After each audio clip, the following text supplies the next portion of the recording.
Bismillahirrahmanirrahim.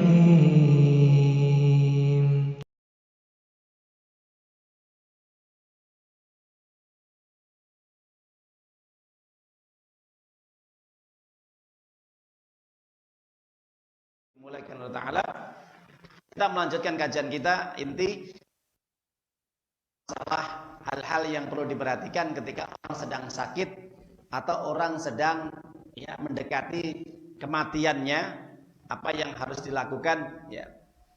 Maka kemarin sudah kita jelaskan bagi orang yang meninggal dunia, ini yang harus diperhatikan adalah ketika sudah divonis oleh dokter bahwa dia tidak akan bisa sembuh karena penyakitnya yang luar biasa beratnya, dengan izin Allah. Diagnosa dokter mengatakan ini sulit untuk bisa disembuhkan penyakit Anda karena Anda kanker stadium 4 ya.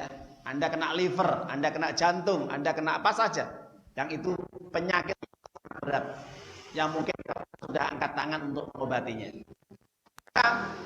Yang harus dilakukan bagi orang yang sedang sakit sebelum datang kematiannya adalah menulis wasiat. Menulis wasiat. Baik terkait dengan wasiat maupun berupa saran-saran nasihat keluarga yang akan ditinggalkannya. Maka hari ini di dalam Allah Ta'ala, kalau kita membuka di dalam surat Al-Baqarah 180, Allah Ta'ala mengatakan, kutiba alaikum idza hadara ahadakumul maut tarka khairanil wasiyah lil walidaini wal aqrabin bil ma'ruf haqqan 'alal muttaqin. Apa kata Allah? Diwajibkan kepada kalian. Apa kewajibannya? Apabila maut hendak menjemput seseorang di antara kalian, maka jika dia meninggalkan harta, hendaknya dia berwasiat kepada kedua orang tua dan saudaranya atau karib kerabatnya dengan cara yang baik sebagai kewajiban bagi orang yang bertakwa. Jadi ini perintah wajib, kalian hendaknya senantiasa untuk segera menulis wasiat. Maka ketika ayat ini diturunkan, para jamaah untuk menjelaskan, ada seorang sahabat datang kepada Nabi, ya Rasulullah sallallahu alaihi wasallam, saya punya harta sekian-sekian, kemudian saya ingin mewasiatkan kepada kerabat saya, saudara saya. Berapa? 2/3 dari harta yang saya miliki. Kelebihan ya. Engkau kurangi setengah ya Rasulullah SAW. Engkau kurangi berapa ya Rasulullah SAW? Nabi mengatakan as-sulus, as-sulus, as-sulus. Sepertiga saja. Sepertiga cukup. Bantu bisa lebih. Sudah cukup itu sepertiga. Tidak boleh lebih daripada sepertiga. Harta yang diwasiatkan, harta yang diberikan kepada orang yang bukan menjadi ahli warisnya, itu maksimal sepertiga dari harta yang ditinggalkannya. Jelas Bapak Ibu? Ya. Jadi ini wasiat berbeda dengan waris loh ya.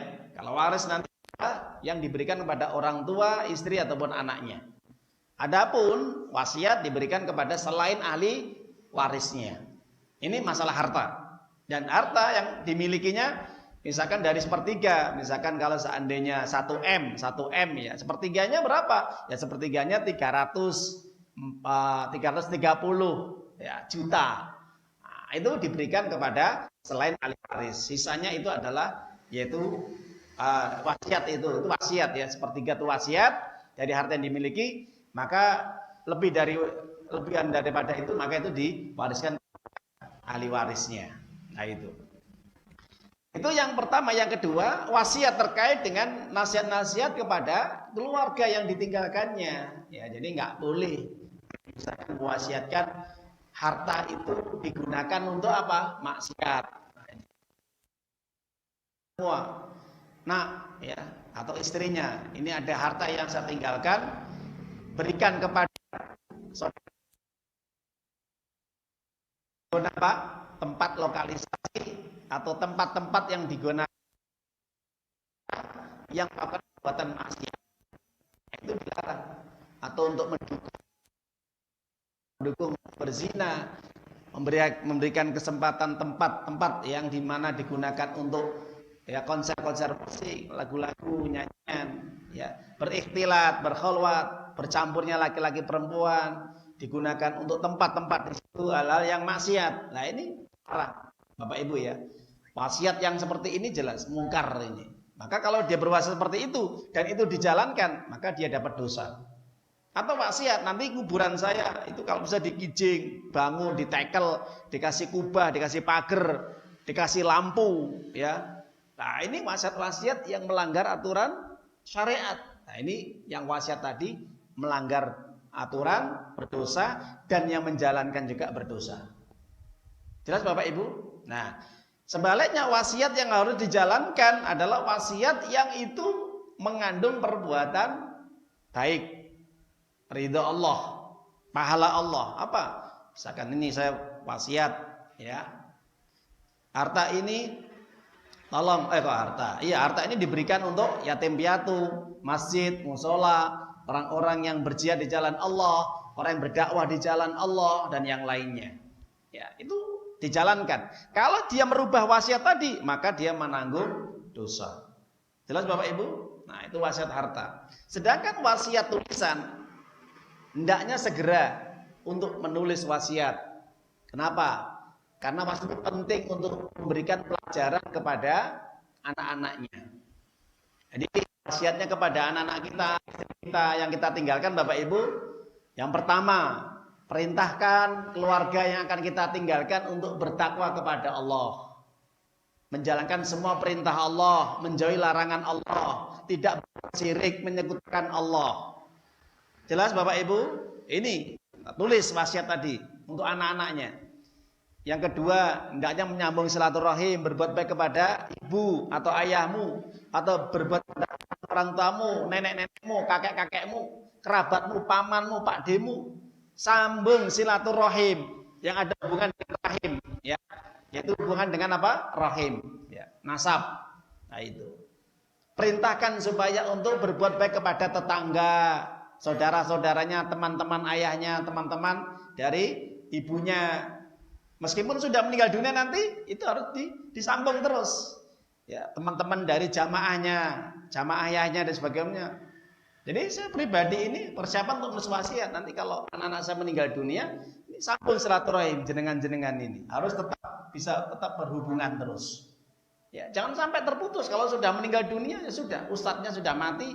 Ya, akhirnya hubungan putus. Ya, lah ini. Sebisa mungkin tetap hubungan akan terus berlanjut. Kenapa? Semakin ikatan persaudaraan akan terus berlanjut, makin banyak hubungan persaudaraan, meskipun itu beda rahim, beda nasab, maka inilah nanti yang akan bisa memperbanyak syafaat kita. Jelas Bapak Ibu? Jadi manfaatnya kita menjaga persaudaraan ini ya, tujuannya apa? Untuk memperbanyak syafaat kita nanti pada hari kiamat. Gak percaya? Hasan al-Basri itu pernah berpesan, aksiru min asdiqail mu'minin fa inna lahum syafa'atun yaumal qiyamah. Perbanyaklah kalian mencari teman-teman yang baik, teman-teman yang soleh, teman-teman yang bertakwa, yang beriman. Kenapa? Karena nanti pada hari kiamat mereka semua akan memberikan syafaat bagi dirimu. Jadi kalau seandainya kita nanti pada hari kiamat masuk neraka ya, naudzubillah min dzalik, kita berlindung. Seandainya, lah ketika kita mungkin mau dimasukkan ke dalam neraka atau masuk neraka kita karena perbuatan dosa kita, lah teman-teman kita, jamaah kita, persaudaraan kita ini yang kita pernah kenal di dunia seperti ini, kita pernah duduk bareng di majelis ilmu, kita ingat, itu ada saudara saya si Fulan, dulu pernah ngajak saya sholat, ngajak saya ngaji, ngajak saya silaturahim, ngajak saya sedekah, ini dan itu. Akhirnya dia berdoa kepada Allah di surga. Baru kemudian Allah memberikan apa? Pilihan. Sebutkan teman-teman sahabatmu yang semasa hidup berada dalam kebaikan bersama dirimu. Siapa? Sebutkan nama-namanya. Akan saya keluarkan mereka dari neraka. Jelas Bapak Ibu? Nah, ini nikmatnya kita menjaga persaudaraan itu atas dasar iman dan Islam. Belum tentu dalam satu nasab satu kandung nanti Pak di akhir. Belum tentu dalam menyelamatkan kita. Belum tentu menyelamatkan kita, belum tentu nanti anak-anak nanti bisa menyelamatkan kita, ya.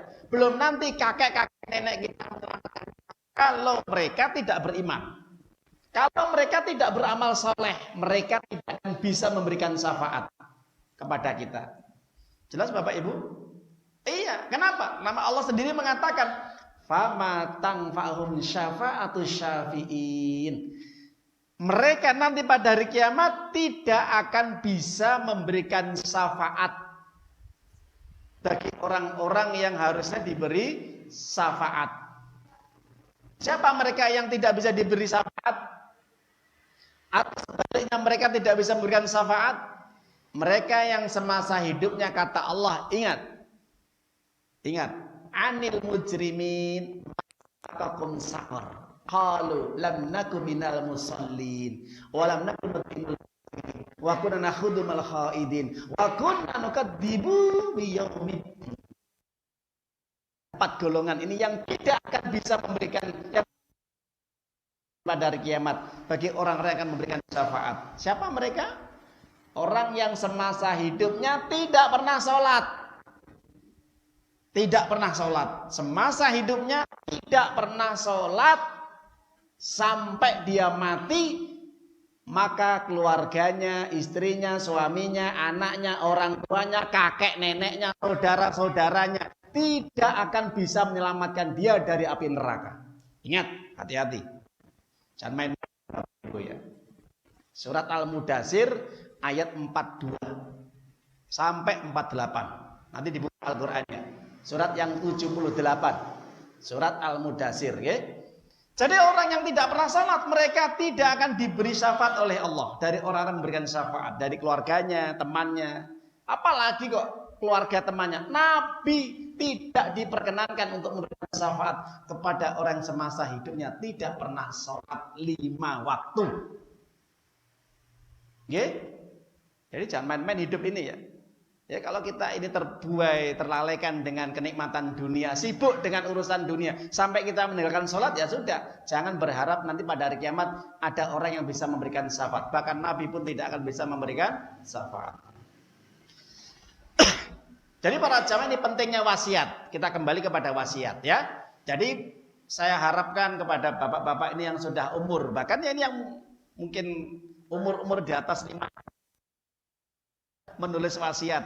Nanti ketika meninggal dunia dibacakan wasiat tadi di hadapan keluarga warisnya. Ya, nih, nak, kamu harus jaga sholat 5 waktu, taat, bertakwa, tidak syirik, menyekutukan Allah, tidak melakukan perbuatan menyimpang, bid'ah, dosa-dosa besar, menjaga silaturahim, selalu memperhatikan orang tua, berbakti kepada orang tua, ibumu atau ayahmu atau kakek nenekmu.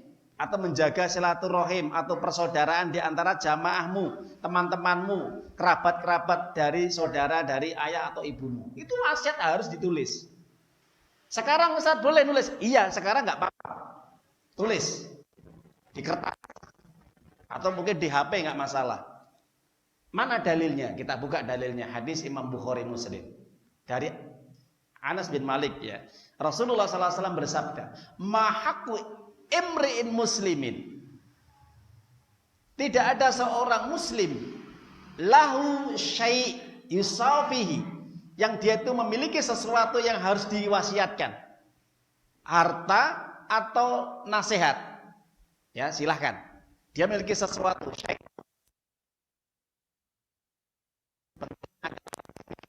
apa namanya? Bisa harta, bisa nasihat-nasihat, ya. Perkataan tadi ya, itu. Yang harusnya dia ucapkan tadi, yabitu lailatin illa wasiatuhu maktubatun. Sebelum 2 hari atau 2 malam, wasiat itu sudah tertulis sebelum sampai kematian dia.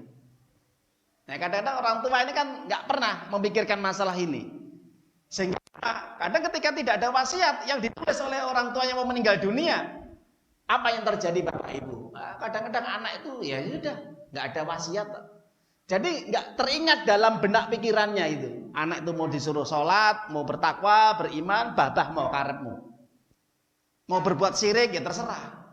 Ini kesalahan kebanyakan manusia terutama orang tua, ketika dia meninggal, dia tidak pernah menuju. Penting Bapak Ibu, makanya ini pentingnya kita belajar di sini. Apa yang harus dipersiapkan ketika orang menjelang kematian? Yang paling penting diantara adalah nulis wasiat.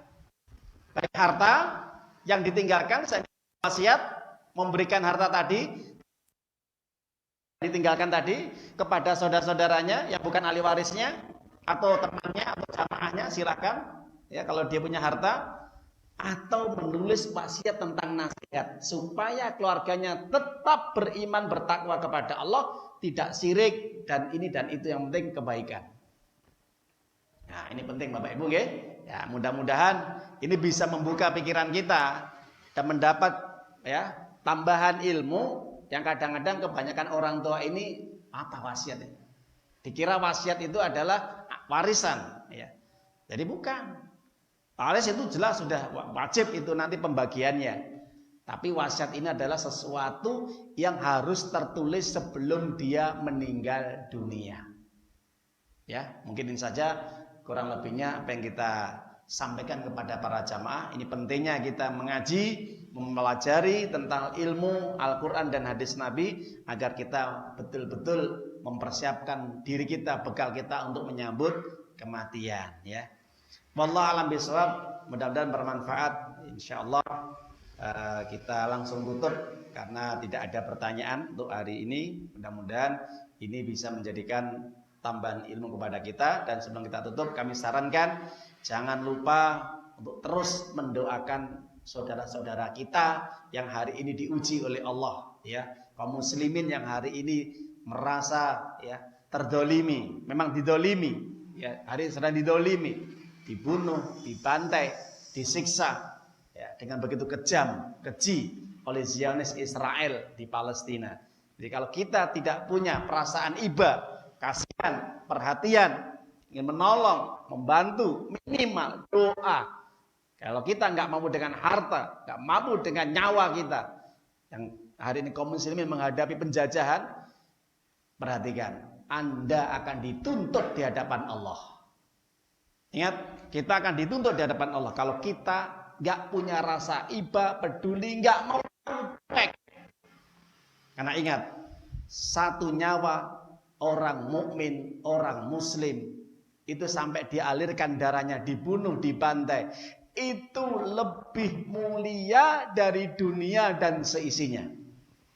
Ingat Bapak Ibu, kalau ada orang Islam dibunuh dengan sia-sia, itu lebih berharga di sisi Allah daripada dunia dan seisinya. Mana dalilnya Ustaz? Perhatikan, Rasulullah mengatakan, la zawalud dunya indallah. Hilangnya dunia beserta juga isinya itu lebih mahal, lebih mulia di sisi Allah, lebih ringan, maaf. Saya ulangi lagi, la zawalud dunya ahwanu indallah ala qatli muslim bighairi haqqin. Lenyapnya dunia dan seisinya itu di sisi Allah lebih remeh, lebih ringan, lebih hina ketimbang terbunuhnya orang muslim yang dibunuh tanpa alasan yang benar. Jelas Bapak Ibu? Ya, minimal doakan. Selemah-lemah iman kita berdoa. Kapan Ustaz?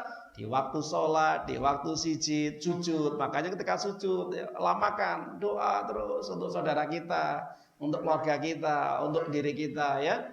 Atau di luar sholat ya, silahkan ya. Mudah-mudahan bermanfaat. Itu saja kurang lebihnya pesan saya.